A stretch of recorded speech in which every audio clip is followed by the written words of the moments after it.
एक सवाल अक्सर मन में आता है ना, कि क्या हमारी किस्मत पहले से ही लिखी होती है या हम उसे खुद बनाते हैं। आज हम एक ऐसे ही लड़के की कहानी जानेंगे जिसने गरीबी और लाचारी को अपनी तकदीर मानने से साफ इनकार कर दिया।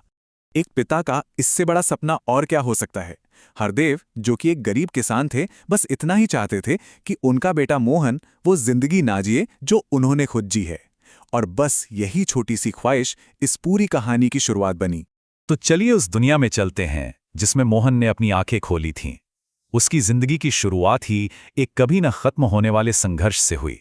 देखिए, मोहन का बचपन सिर्फ फटे कपड़ों और सूखी रोटी तक ही सीमित नहीं था। असल में सबसे ज्यादा जो चुभते थे वो थे ताने। उसे हर रोज सुनने को मिलता था, किसान का बेटा। तो ये लड़ाई सिर्फ पेट की नहीं थी, ये तो आत्मसम्मान की भी लड़ाई बन चुकी थी। लेकिन इन्हीं मुश्किलों की राख में एक चिंगारी सुलग रही थी। मोहन के अंदर, पता है, ज्ञान की एक ऐसी आग जल रही थी जिसे कोई भी हालात बुझा नहीं पा रहे थे। ये एक अजीब सी कश्मकश थी, है ना।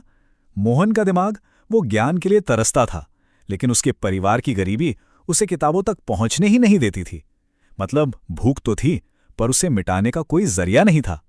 जरा सोचिए, जहां दूसरों के लिए किताबें आसानी से मिल जाती थीं, वहीं मोहन रद्दी अखबारों में ज्ञान ढूंढता था। फटी किताबों के पन्ने जोड़ जोड़ कर पढ़ता था और रात में लालटेन की उस धीमी सी रोशनी में अपनी दुनिया रोशन करता था। उसने हार नहीं मानी, बल्कि अपने रास्ते खुद बनाए। तो जब उसके पिता ने उसे स्कूल छोड़कर खेतों में काम करने को कहा ना, तो मोहन ने उनसे बस एक ही चीज मांगी, एक मौका। एक ऐसा मौका जो शायद उसकी और उसके पूरे परिवार की जिंदगी बदल सकता था। हर कहानी में एक ऐसा मोड़ आता है जो सब कुछ बदल कर रख देता है। मोहन की जिंदगी में भी एक ऐसी ही रात आई जिसने उसके इरादों को हमेशा हमेशा के लिए बदल दिया। उस साल कुदरत का कहर ऐसा बरसा कि सब कुछ तबाह हो गया। एक भयानक सूखा और सारी फसलें बर्बाद। महीनों की मेहनत मिट्टी में मिल गई और सिर पर कर्ज का बोझ आसमान छूने लगा। तो ऐसे में इंसान क्या करता है जब उसकी उम्मीद भी सूख जाती है? और उसी रात मोहन ने कुछ ऐसा देखा जिसने उसे अंदर तक हिला दिया। उसने अपने पिता को, जो हमेशा से उसकी हिम्मत का पहाड़ थे, उन्हें चुपचाप रोते हुए देखा। पिता के वो आंसू, बस उन्होंने मोहन के दिल में एक ऐसी आग जला दी जो फिर कभी बुझने वाली नहीं थी। और बस उसी रात मोहन ने फैसला कर लिया कि अब से वो हालात का रोना नहीं रोएगा। अब हालात उस पर नहीं, बल्कि वो हालातों पर हावी होगा। इसी नए इरादे के साथ मोहन 10वीं के बाद शहर की ओर निकल पड़ा। लेकिन उसे क्या पता था कि गांव की मुश्किलों से भी बड़ी चुनौती शहर में उसका इंतजार कर रही थी। शहर में उसकी लड़ाई और भी ज्यादा कठिन हो गई। दिन में चाय की दुकान पर काम, रात में गोदाम में मजदूरी। कई कई दिन तो ऐसे भी गुजरे कि उसे बिना खाए ही रहना पड़ा। मतलब संघर्ष का बस रूप बदला था, अंत नहीं हुआ था। लेकिन इस सब के बीच भी मोहन ने सीखना नहीं छोड़ा। दिन भर की थकान के बाद वो अपने फोन पर बिजनेस, खेती के नए नए तरीके और बाजार के बारे में पढ़ता था। उसने अपने शरीर को मजदूरी में झोंक दिया था, पर अपने दिमाग को वो हमेशा तेज रख रहा था। और इसी सीखने और समझने की प्रक्रिया से एक ऐसा आइडिया निकला जो सब कुछ बदलने वाला था। उसने उस सिस्टम को बहुत करीब से देखा जिसने उसके पिता जैसे लाखों किसानों को तोड़ा था, कि किसान तो खून पसीना एक करता है और सारी मलाई बिचौलिए खा जाते हैं।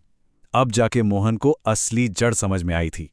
ये एक बहुत ही सरल लेकिन क्रांतिकारी सवाल था जिसने उसके पूरे उद्यम की चिंगारी जलाई। एक ऐसा विचार जिसमें हजारों किसानों की किस्मत बदलने की ताकत थी। उसने सिर्फ सपना नहीं देखा, बल्कि उसे हकीकत में बदलने का एक प्लान भी बनाया। शुरुआत की बहुत छोटी, सिर्फ 5 किसानों के भरोसे के साथ। फिर तकनीक का सहारा लिया और अपने मोबाइल से ही सौदे तय किए। और सबसे जरूरी, उसने ईमानदारी से काम करके विश्वास बनाया।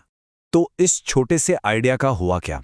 देखते ही देखते ये एक ऐसी क्रांति बन गया जिसकी किसी ने कल्पना भी नहीं की थी। जो सफर सिर्फ 5 किसानों से शुरू हुआ था, वो कुछ ही महीनों में एक छोटे से ऑफिस तक पहुंच गया। और फिर कुछ ही सालों में ये एक ऐसी कंपनी बन गई जो हजारों किसानों की किस्मत बदल रही थी। मोहन करोड़पति तो बन गया, लेकिन उसने अपनी जड़ों को कभी नहीं छोड़ा। शहर की चकाचौंध पर उसके गांव की मिट्टी हमेशा भारी रही। ये वो गहरा सबक था जो मोहन ने वापस लौटने पर अपने पिता को दिया। और इस तरह कहानी वहीं आकर पूरी हुई जहां से वो शुरू हुई थी। ये सिर्फ उसकी सफलता नहीं थी, ये उसके पिता के सपने की जीत थी। तो मोहन की कहानी हमें एक बहुत जरूरी बात सिखाती है। जो इंसान अपने हालात से लड़ना सीख लेता है, वही इतिहास बनाता है।